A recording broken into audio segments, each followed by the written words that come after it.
Hands on either side of chest, turn shoulders back, inhale dynamic snake, exhale lower hands. Walk back, inhale push up fingers. To back lift chest up, exhale slowly lower hands.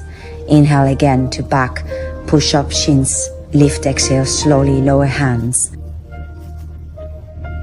Adjust here. Hands behind back, clasp, hands turn, shoulders back, stabilize in steps.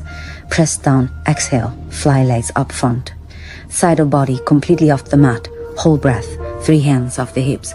Clamp down on the back of the body, 2 hands slowly detach to snake. Raise externally rotated arms, chest raise, exhale hands. Push into downward dog, inhale. Into snake, chest raise, externally rotate the arms, turn the shoulders back. Exhale, push the hands into downward facing dog. Push the hands firmly to adjust the position of the feet. Inhale deeply and then exhale slowly. Bend your left knee and gently touch it to the tip of your nose, like in a tiger style pose. Inhale deeply and tense your leg.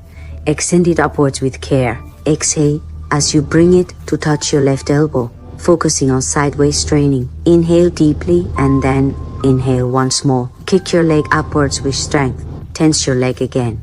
Exhale and twist it carefully. Inhale and exhale once more. Exhale. Look for a cushion at the top of your head and lengthen your front heel each time you stand up. Move to the ball of your foot and sit wide with intention.